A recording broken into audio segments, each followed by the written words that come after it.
নেত্রকোনা ২ আসনে নির্বাচন থেকে সরে দাঁড়ালেন জামায়াত জোটের প্রার্থী। জামায়াতকে মোনাফেক আখ্যা দিয়ে বিএনপিকে সমর্থন। ভোটের মাঠে নতুন সমীকরণ। কুমিল্লা ৪ আসনে একচেটিয়া হাসনাত আব্দুল্লাহ। বিএনপির প্রার্থী না থাকায় সহজে জয় পেতে পারে শাপলাকলি, বলছেন স্থানীয় ভোটাররা। জামায়াতকে নিয়ে আবারও চরমোনাই পীরের বিস্ফোরক মন্তব্য। প্রতারণার অভিযোগ তুলে জানালেন কেন ইসলামিক দলগুলোর সঙ্গে নিয়ে জোট করা সম্ভব হয়নি। নির্বাচনের মাত্র ৩ দিন আগে যুক্তরাষ্ট্রের সঙ্গে নতুন চুক্তি করতে যাচ্ছে বাংলাদেশ। ওয়াশিংটন যাচ্ছেন বাণিজ্য সচিব। চুক্তির বিষয়বস্তু নিয়ে মুখ খোলেনি অন্তর্বর্তী সরকার। টি-20 বিশ্বকাপ নিয়ে উত্তপ্ত পরিস্থিতি। টাইগারদের সমর্থনে ভারত ম্যাচ বয়কটের ঘোষণা পাকিস্তানের। জরুরি বৈঠক ডেকেছে আইসিসি।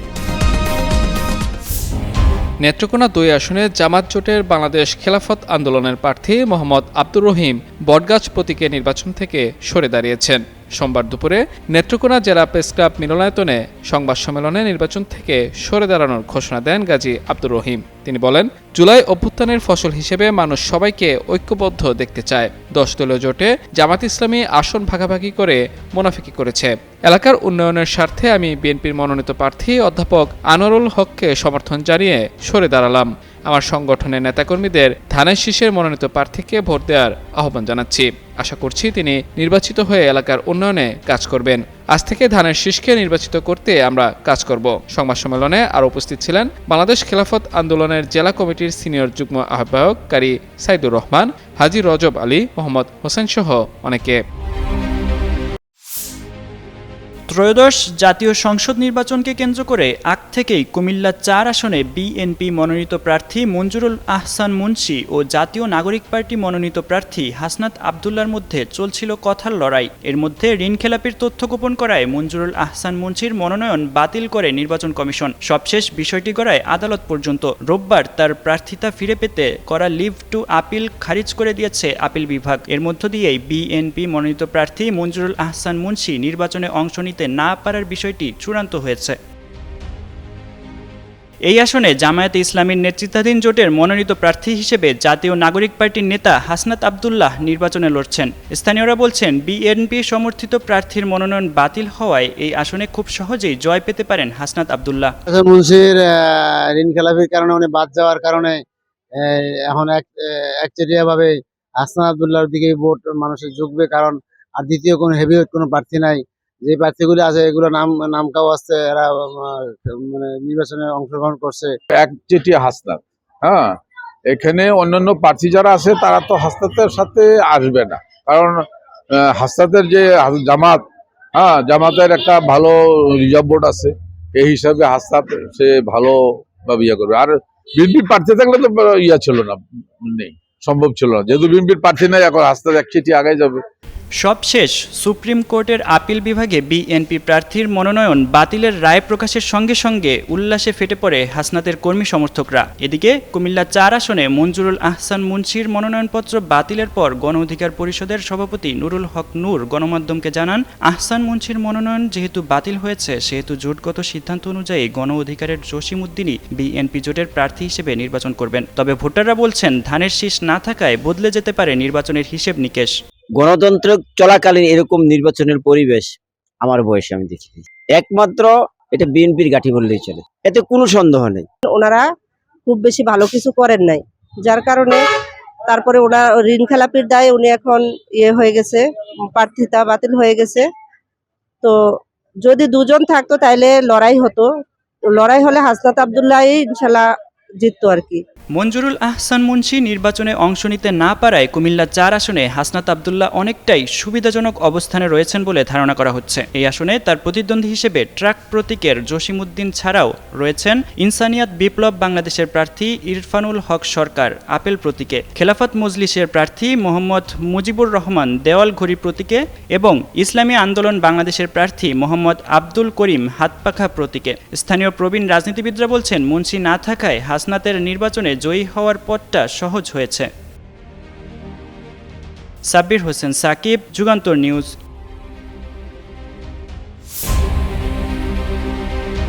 রাজনৈতিক দলগুলো যখন নির্বাচন সামনে রেখে জোট মহাজোটের সমীকরণ মেলাতে ব্যস্ত, তখন সেই অবস্থান থেকে সরে দাঁড়িয়েছে ইসলামী আন্দোলন বাংলাদেশ। দলটির জামায়াতের নেতৃত্বাধীন জোটে থাকার কথা থাকলেও শেষ মুহূর্তে না যাওয়া নিয়ে রাজনৈতিক অঙ্গনে চলছে আলোচনা সমালোচনা। যদিও শুরু থেকেই ধারণা করা হচ্ছিল জামাত ইসলামী চরমনাই পীরের দল মিলে দেশে প্রথমবারের মতো বৃহত্তর রাজনৈতিক শক্তির উত্থান ঘটাতে যাচ্ছে, তবে শেষ মুহূর্তে এসে তার হয়ে ওঠেনি। শুধু ভোট ভেস্তে যাওয়াতে সীমাবদ্ধ থাকেনি, রীতিমতো জামাত আমিরের বিরুদ্ধে দফায় দফায় নানা অভিযোগ তুলতে দেখা গেছে চরমনাই পীরকে। সোমবার ব্রাহ্মণবাড়িয়ায় এক জনসভায় অংশ নিয়ে ইসলামী আন্দোলন বাংলাদেশের আমির মুফতি সৈয়দ মোহাম্মদ রেজাউল করিম বলেন, জামায়াত আমাদের ব্যবহার করতে চেয়েছিল, কিন্তু শরিয়া বাস্তবায়নের সুস্পষ্ট অঙ্গীকার না থাকায় আমরা কোনো জোটে যাইনি। পরিবর্তনের জন্য ঝুঁকি নিয়ে আমরা প্রতিদ্বন্দ্বিতা করছি, তবে আমরা একা নই, আমাদের সঙ্গে আল্লাহ আছে, দেশপ্রেমিক মানুষ আছে। ইসলামী আন্দোলন বাংলাদেশ ক্ষমতায় গেলে দেশে দুর্নীতির কোনো স্থান থাকবে না। কৃষি, শিক্ষা, স্বাস্থ্যসহ সব খাতে উন্নয়ন থেকে কেউ বঞ্চিত হবে না। স্বাধীনতার পর গত ৫৪ বছর যারা দেশ শাসন করেছে তাদের শাসন জনগণ প্রত্যক্ষ করেছে। তাদের কাছে উন্নয়নের কোনো পথ নেই। নতুন করে উন্নয়নের ফুলঝুরি দেখিয়ে মানুষকে আর বিভ্রান্ত করা যাবে না। ভালো নীতি, ভালো নেতা ও ভালো আদর্শ থাকলে আদর্শবান নেতৃত্ব খলিফা ওমর রাদিয়াল্লাহু তাআলা আনহুর মতো শাসন কায়েম করতে পারে।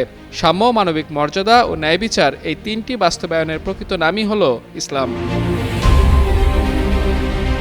তিনি দাবি করেন, বর্তমানে যারা বিএনপি ও জামায়াত জোট থেকে নির্বাচন করছে তারা কেউ ইসলামকে রাষ্ট্র ক্ষমতায় নিতে চায় না। একমাত্র ইসলামী আন্দোলন বাংলাদেশই ইসলামকে রাষ্ট্রীয়ভাবে বাস্তবায়ন করতে চায়। অনেকে এখনও মাঠে নামেননি। মনে রাখতে হবে, প্রার্থী বড় কথা নয়, মার্কা বড়।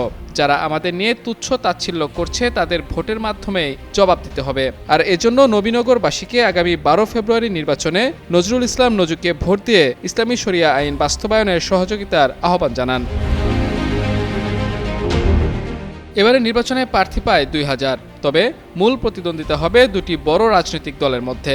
একদিকে আছে বিএনপি এবং দলটি যাদের সঙ্গে আসন সমঝোতা করেছে তারা, অন্যদিকে জামাত ও তার সঙ্গে সমঝোতায় আসা দলগুলো। বিএনপি, গণতন্ত্র মঞ্চ, গণ অধিকার পরিষদ সহ যে জোট হয়েছে সেখানে নেতৃত্ব দিচ্ছে বিএনপি এবং এই জোটে নেতৃত্ব আছেন তারেক রহমান। বিপরীতে জামাত সহ ১০ দলের যে জোট হয়েছে সেখানে একক কোনো নেতৃত্ব নেই, বরং জোটটি চলছে যৌথ নেতৃত্বে। মাহমুদুর রহমান, যুগান্তর নিউজ।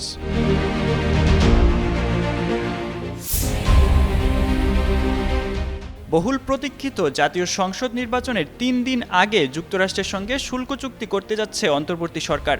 আগামী ৯ ফেব্রুয়ারি যুক্তরাষ্ট্রের ওয়াশিংটনে এই চুক্তি অনুষ্ঠিত হবে। এতে বাংলাদেশ প্রতিনিধি দলের হয়ে বাণিজ্য উপদেষ্টা শেখ বশিরউদ্দিনের নেতৃত্ব দেওয়ার কথা থাকলেও শেষ পর্যন্ত নেতৃত্ব দিচ্ছেন বাণিজ্য সচিব মাহবুবুর রহমান। এর আগে গত আগস্ট মাসে বাংলাদেশের ওপর আরোপ করা ২২% পাল্টা শুল্কহার নিয়ে দুই দেশের সমঝোতা হলেও চুক্তি হয়নি। তবে এবার যুক্তরাষ্ট্রের রাজধানী ওয়াশিংটন ডিসিতে সেই চুক্তি সই হতে যাচ্ছে।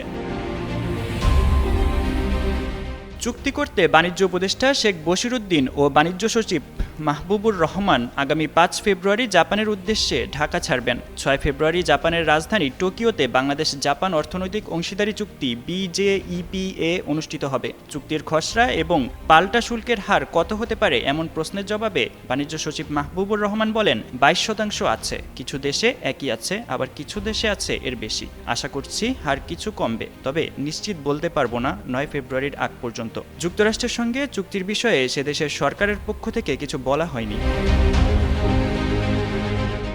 জাপানের সঙ্গে EPA নিয়ে গত ২২ ডিসেম্বর সংবাদ সম্মেলন করে বাণিজ্য মন্ত্রণালয় জানিয়েছিল, চুক্তি স্বাক্ষর হলে প্রথম দিন থেকেই বাংলাদেশের ৭,৩৭৯টি পণ্য জাপানের বাজারে শুল্কমুক্ত প্রবেশাধিকার সুবিধা পাবে। অন্যদিকে জাপানের ১,০৩৯টি পণ্য বাংলাদেশের বাজারে তাৎক্ষণিক শুল্কমুক্ত প্রবেশাধিকার পাবে।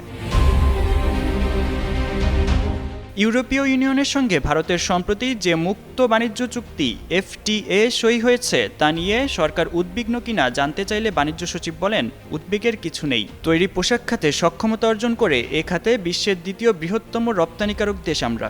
আর ভারত বস্ত্র খাতে বেশ ভালো, গোটা বিশ্বেই তাদের একটা অবস্থান আছে। আমাদের কাঁচামালও তাদের কাছ থেকে আমদানি করা হয় বলে জানান তিনি। সাব্বির হোসেন সাকিব, যুগান্তর নিউজ। আগামী 7 ফেব্রুয়ারি থেকে অনুষ্ঠিতব্য টি-20 বিশ্বকাপ টুর্নামেন্টের ঠিক আগে বাংলাদেশ দলের সমর্থন করে ভারত ম্যাচ বয়কটের ঘোষণা দিয়েছে পাকিস্তান ক্রিকেট বোর্ড। পাকিস্তানের এমন ঘোষণায় বিপাকে পড়েছে ক্রিকেটের নিয়ন্ত্রণ সংস্থা আইসিসি, যে কারণে আজ ভারত ভার্চুয়াল জরুরি বোর্ড মিটিং ডেকেছে বলে জানিয়েছে পাকিস্তানের সংবাদ মাধ্যম জিও সুপার। একই খবর দিয়েছে ভারতের সংবাদ মাধ্যম এনডিটিভিও। সূত্রের বরাত দিয়ে এনডিটিভি জানিয়েছে আইসিসি একটি মিটিংয়ের প্রস্তুতি নিচ্ছে, যেখানে টি-20 বিশ্বকাপে ভারতের বিপক্ষে ম্যাচ বয়কট করায় পাকিস্তানকে কঠিন শাস্তি দেওয়া হতে পারে। আরেক সংবাদ মাধ্যম নিউজ 18 জানায় এই মিটিং মঙ্গলবার কিংবা বৃহস্পতিবার হতে পারে। ভারতের সংবাদ মাধ্যম দৈনিক জাগরণ লিখেছে, ভারতের বিপক্ষে ম্যাচ না খেলার বিষয়টি এখনও আইসিসিকে আনুষ্ঠানিকভাবে জানায়নি পিসিবি। তবে পাকিস্তানের একটি সূত্র জানিয়েছে সরকারের সিদ্ধান্ত জানিয়ে আজই আইসিসিকে ইমেইল করার কথা পিসিবির। এর বিপরীতে পাকিস্তানকে টি-20 বিশ্বকাপ থেকে নিষিদ্ধ করার সিদ্ধান্ত আসতে পারে নরেন্দ্র মোদী সরকারের স্বরাষ্ট্রমন্ত্রী অমিত শাহর ছেলে জয় শাহর নেতৃত্বাধীন বোর্ড থেকে। সামাজিক যোগাযোগ মাধ্যমে গতকাল রাতে পাকিস্তান সরকারের এক পোস্টে বলা হয়, ইসলামী প্রজাতন্ত্র পাকিস্তান সরকার পাকিস্তান ক্রিকেট দলকে 2026 আইসিসি টি-20 বিশ্বকাপে অংশগ্রহণের অনুমতি দিচ্ছে। তবে 15 ফেব্রুয়ারি 2026 তারিখে ভারতের বিপক্ষে নির্ধারিত ম্যাচে পাকিস্তান ক্রিকেট দল মাঠে নামবে না। এ বিষয়ে আইসিসি জানিয়েছে তারা পাকিস্তান ক্রিকেট বোর্ডের কাছ থেকে আনুষ্ঠানিক যোগাযোগের অপেক্ষায় আছে। তবে প্রাথমিক প্রতিক্রিয়ায় পাকিস্তানকে হুঁশিয়ারি দিয়ে আইসিসি এক বিবৃতিতে বলেছে, পাকিস্তান যদি বেছে বেছে কিছু ম্যাচে অংশ নেয় তবে সেটি টুর্নামেন্টের মূল চেতনা ও মর্যাদাকে ক্ষুণ্ণ করবে। আইসিসি সরকারি নীতি ও সিদ্ধান্তের প্রতি শ্রদ্ধাশীল, তবে পাকিস্তান সরকারের এই সিদ্ধান্ত বিশ্ব ক্রিকেটের জন্য যেমন ভালো হবে না, তেমনি পাকিস্তান সহ সারা বিশ্বের কোটি কোটি ক্রিকেট ভক্তের জন্যও তা হতাশার। আইসিসি পিসিবিকে সিদ্ধান্তটি পুনর্বিবেচনার আহ্বান জানিয়েছে। জিও সুপারের প্রতিবেদন অনুযায়ী সম্ভাব্য শাস্তির মধ্যে রয়েছে বড় অঙ্কের আর্থিক জরিমানা এবং ভবিষ্যতে আইসিসির টুর্নামেন্টে নিষেধাজ্ঞার সম্ভাবনা। এছাড়াও পাকিস্তানের সঙ্গে অন্যান্য শীর্ষ ক্রিকেট খেলুড়ে দেশগুলোর দ্বিপাক্ষিক সিরিজ সমিতি করা এবং পাকিস্তান সুপার লিগে বিদেশি খেলোয়াড়দের অংশগ্রহণে বিধিনিষেধ আরোপের মতো শাস্তিমূলক ব্যবস্থাও নিতে পারে আইসিসি। পাশাপাশি ভারতের বিপক্ষে ম্যাচ বয়কট করার কারণে সম্প্রচারকারী সংস্থা ও অন্যান্য বাণিজ্যিক অংশীদারদের যে ক্ষতি হবে তার জন্য পিসিবিকে দায়ী করে তাদের কাছ থেকে ক্ষতিপূরণও চাওয়া হতে পারে বলে জানা গেছে। সাব্বির হোসেন সাকিব, যুগান্তর নিউজ।